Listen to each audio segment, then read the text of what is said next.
Ay, andyan pala kayo. Andyan pala kayo. So, yan. Ilalagay ko siya dito. Sa may part na dito, may pocket dito sa gilid. Yes, proceed na tayo dun sa mga security features na itong luggage. So, syempre, tapos na natin ilagay yung mga ating mga important na documents at mga damit.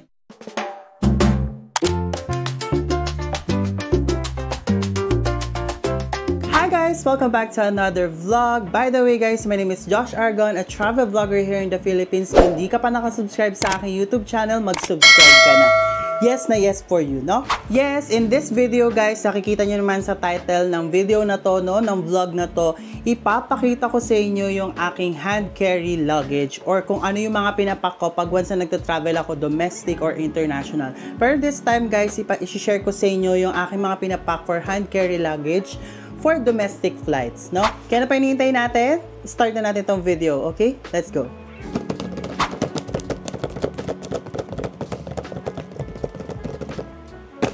Yes, start na tayo. So guys, nakikita naman dito sa video or dito sa vlog na to, no? Nakikita nyo, meron ako ditong luggage, which is yung luggage na to is from Bash Manila.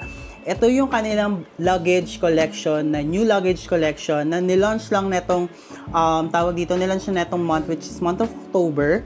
So guys, super duper ganda netong hand carry luggage na to. Ayan siya. Ito yung luggage natin, di ba? Super duper ganda at ang shade na napili ko is yung oak nila na shade. Nabili ko siya for as low as 6,300 pesos. Pero yung SRP talaga neto guys is 6,995 pesos. Bakit ko siya nabili ng 6,300? Kasi nga pumunta kami nung event nila nung last October 12 ata yun sa Glorieta. Kasi ilalagay ko guys yung description, yung link ng video ng event na yon dito sa description box para may idea kayo pag once na gusto ninyong pumuha na itong luggage na to, okay? So, start na tayo, no? Ito yung luggage na to, hand carry lang siya. Napili ko siya hand carry lang, ayan. Nakapatong siya sa lamesa para makita ninyo to.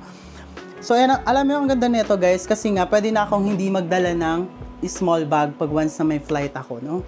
So, this time, ipapakita ko sa inyo, i-share ko sa inyo yung aking mga ilalagay dito sa hand carry. Since may flight tayo, which is babalik tayo ng Boracay. Naratal. Uy! Charin. So, babalik tayo guys ng Boracay. Ipapakita ko yun sa vlog. Abangan nyo dito sa channel ko. Meron tayong vlog noon dito sa Boracay. Okay? So, start na tayo. Okay? Ito na talaga. Okay, start na tayo guys. So, una kong ginagawa is wala akong checklist.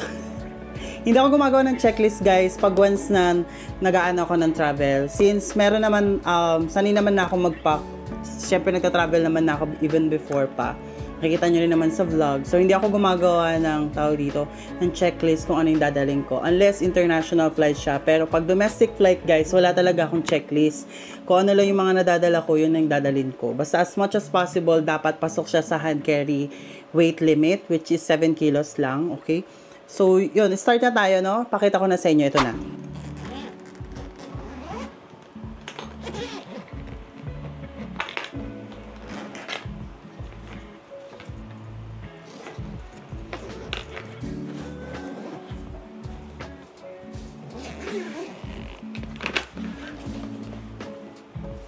So, yun ako nilalagay guys, is itong Bash na travel packing cubes, which is ito yan, sobrang ano siya, good for 3 days na itong mga damit na to, nandiyan na yung lahat. So, nilalagay ko lang siya dyan.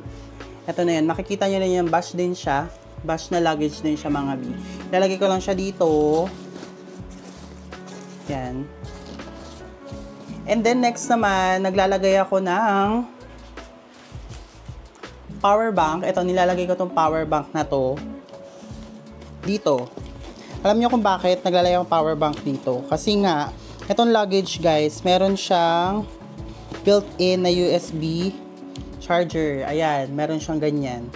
Tapos nandito sa gilid, mamaya ipakita ko sa inyo yung kung saan nyo isasaksak. Basta ilalagay nyo lang siyang pag ganyan. Ayan siya. Okay? Sisiksik mo lang yan dyan para magkasya siya. Tapos, ilalagay mo na siya, tatakpan mo ng paganyan. Tapos, next naman guys, ginagawa natin is meron tayong toiletry bag. Ito yung toiletry bag ko, from Bash din siya. Okay, from Bash din to. Pakita ko sa inyo yung loob ha. Ayan siya. Ayan yung loob. So, yun nandito, mga accessories, blotting papers, nandiyan siya nilalagay. Tapos dito naman nakalagay yung ating mga toiletries. Diyan na yung mga toiletries na yan. Syempre, hindi mawawala yung ating sunscreen, which is ito yung una kong na-discover ngayon, which is itong Lux Organics na SPF 150 Max Shield na Active Ultra Sheer Sunscreen. Ayan. Lalagay ko lang yun dyan. Tapos yung another toiletries, nandito na rin yan. And also, hindi mawawala ang ating dental floss. Ayan. Hindi yan mawawala sa atin, guys, yung dental floss natin. And then, tawag dito, meron pa ako sa inyong tip, guys. Ito ang laman nito, kung makikita nyo dito, alcohol. Meron tayo dito yung spray bottle. Ang laman nito, guys, is yung ating sunscreen spray na beach hat. Bakit ito lang? Kasi walang maliit akong version ng beach hat na sunscreen. Nilagay ko na siya dito para max lang siya na 100 ml, 50 to 100 ml lang. Kasi ang max natin na pwedeng ilagay for hand carry is 100 ml lang. Yun yung unang tip natin, ha. Gaya naman ito, 100 ml yan, mga B. 100 ml tong sunscreen na ito. Magdadala kayo ng sunscreen, lalo na pag beach trip, yung mga ano nyo, travel ninyo, mga B. As in, wag nyo kakalimutan yun. And then, lastly, naman dito sa ating toiletry bag, is itong mga ating mga cosmetics, makeup, nandyan na rin yan. Nandito yan sa loob. At saka, super duper ganda, may na-discover ako ditong primer ng Shawil. Yan. Kung alam niyo sa TikTok, ito yun, super duper ganda niyan. Tapos, nandyan lang lahat. Mga pang everyday makeup lang naman dinadala ko pag nagbi-beach. Kasi wala namang glam-glam na atake dun. Sasara mo lang siyang ganyan. Tapos, ayan na. Ayan na siya, 'di ba? Ayan na mismo yung ating ano. Lalagay mo lang siya dito sa taas. Yan. Mostly, ayan, nilalagay ko siya dito. Yan, pa ganyan. And then next naman natin, guys, ipapakita ko sa inyo is yung ating mga organizer for mga gadgets. Okay? Ito na yung ating mga organizer for mga gadgets. Like for example, mga chargers, itong camera na ginagamit ko, which is itong DJI Osmo Pocket 3, mga extra battery, power banks na extra nandito din. So, ayan. Alam nyo ba itong ano na to, itong organizer na to, from Bash Manila din siya. Kapartner siya nung binili na travel overnight or weekender bag ni mother. Ito yun, hiningi ko sa kanya. So yan, kasya na dito yung camera, which is hindi ko na kailangan bumili pa ng pouch or case for my DJI Osmo Pocket 3 kasi kasya na siya dito. Ilalagay mo lang siya dito. Yan. Tapos, ayan na, isasara mo na siya. Alam nyo, you know what I love about this luggage, guys, is ang ganda. Lahat ng bawat sulok na itong luggage is meron siyang mga tatak ng Bash talaga. As in, sa kanila talaga, ganun talaga. Alam na alam nilang gamit mo is Bash. Ayan. Pakita ko sa inyo yung loob. Okay, ito na.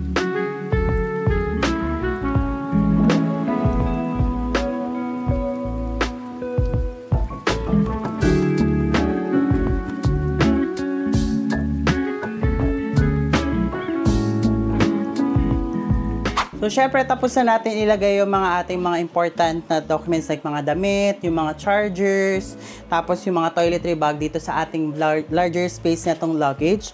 So, proceed naman tayo sa ating next naman, which is dito sa front part ng ating luggage. Okay, ito na yon. So, ang dali lang na itong gamitin, guys. Isasara mo lang siyang ganyan.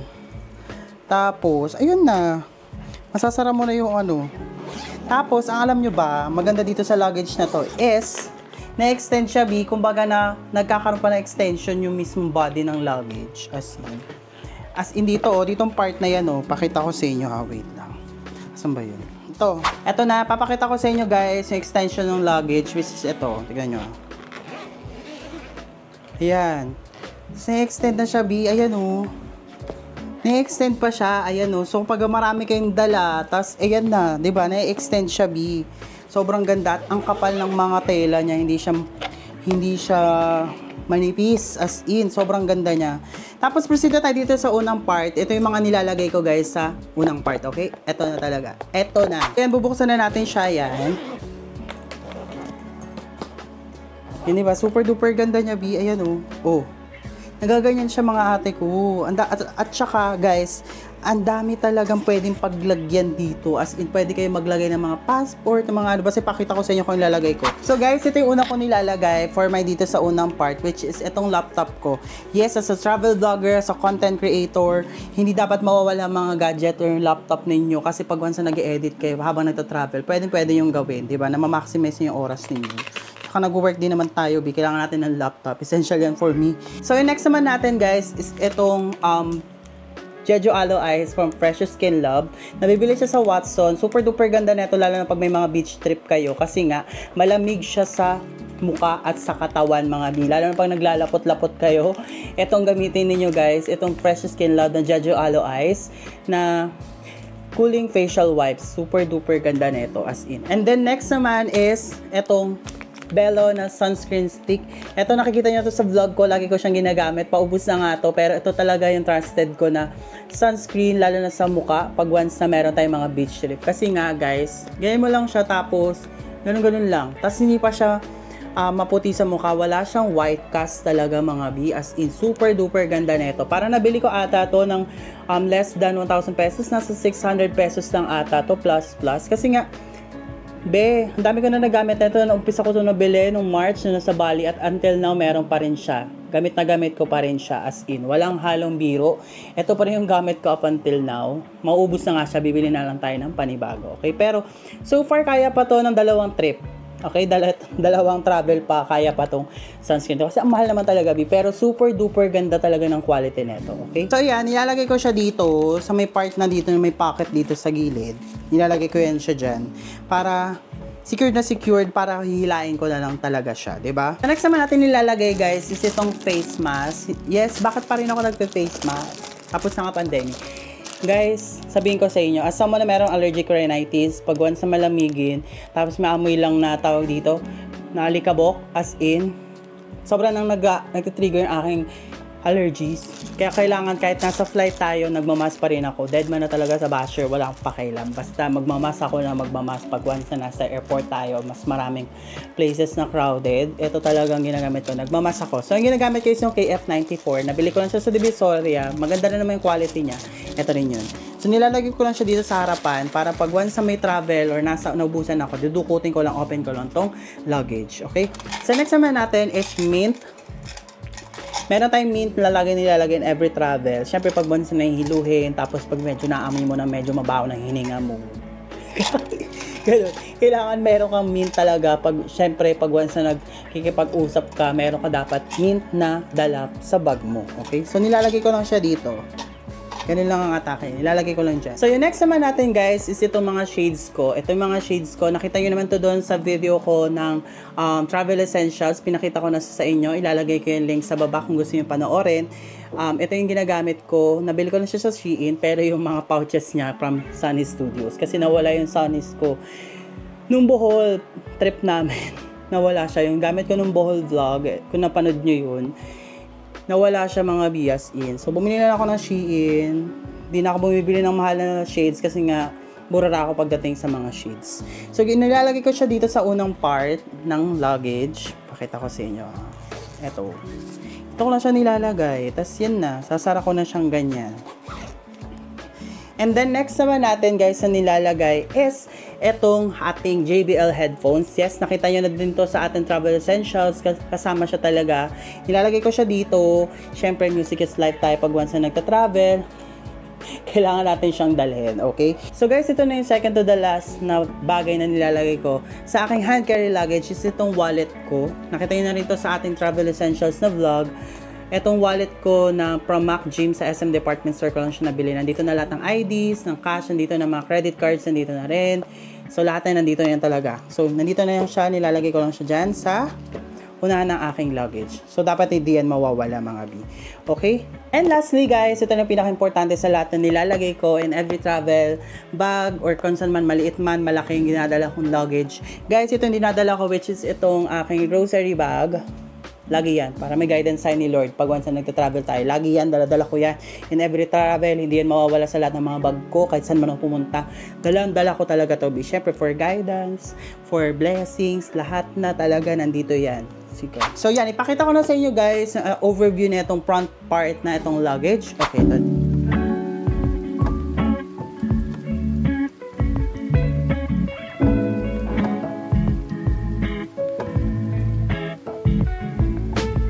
So next naman guys, in the last part na itong video na to, is proceed na tayo dun sa mga security features na itong luggage, which is yun yung talaga naging naging pinaka nagustuhan ko dito sa luggage ng Bash, which is ang dami niyang lock features, yung mga security features. Pakita ko sa inyo ito.